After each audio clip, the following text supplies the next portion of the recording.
Roundworms. And so it's called visceral larval migrans or ocular larval migrans. A human is not the natural host for these roundworms. And they get in their system. They get in their system.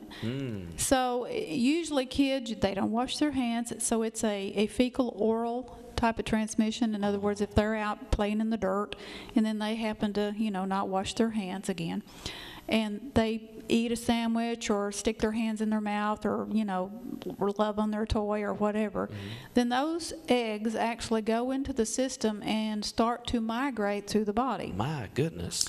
They have an affinity for the eye or for the brain.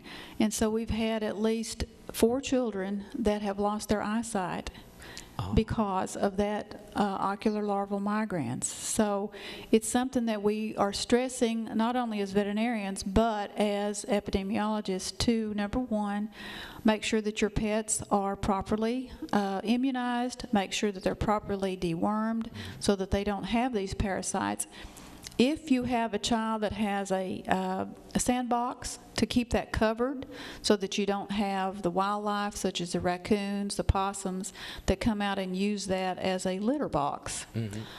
Because there again, that's another place or source of contamination so that these children are not going to be infected with those. What about pink eye? Is that contracted off animals or anything like that? No, it's actually conjunctivitis is what pink eye is, and there again, it's a bacteria.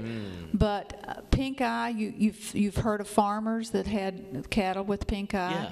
Well, that bacteria gets on the flies' feet, and so when they're around the cattle's eyes, because they like the moisture that's there, they infect the cattle with that pink eye. But people can get pink eye. Right. So, and it's there again, it's a bacteria. So a little kid, if he happens to rub his eye with his hand and he has that bacteria on there, then, you get that infection in the eye. So people need to determine what's the difference between bacteria and disease. Or bacterial and virus, which one causes it, right? Virus. Yeah. So that's a good thing for us all to study and to know about. Right. So you taught us a lot today. We got about 5 minutes left in the program. But for the people that's watching, this is Dr. Marion Pennington, and she's over 8 different counties, going out, teaching people, helping people, treating people. And how can people contact you? You can contact me through the Laurel County Health Department, or you can call my cell phone at 606-224-1744. And then the health department's phone number is 864-5187. Well, it's just like we've seen many people do. They spray the rooms with Lysol, and that's good to kill out germs and, flu-like systems and colds, because, that's how it's spread. Right. And a lot of these canisters now even tells you kills the flu virus, like Clorox bleach. It kills flu and pneumonia and things like that. Well, Clorox is a good, like I said, it's a good bactericidal product, but a lot of children, they have asthma, and so Clorox is actually kind of irritating to your mucous membranes if you breathe it or whatever. So that's why they've tried to go to other products that are not going to be so irritating.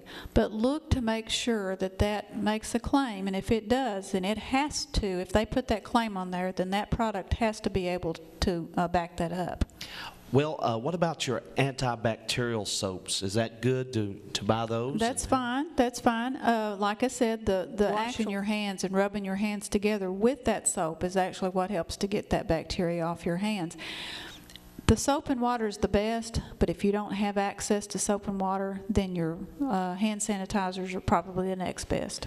Well, we really want to thank you for taking the time and coming and being with us today.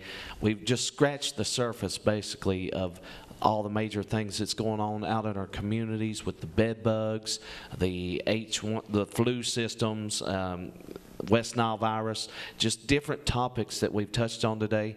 But the main thing is that we need to do is keep our hands washed and keep our alcohol sanitizer with us. Right, and don't touch the T-zone. Keep your fingers away from your eyes, your nose, and your mouth. Well, we really thank you for being with us today, and we appreciate you. Until next week, this has been the Local and Community Issues and Answers.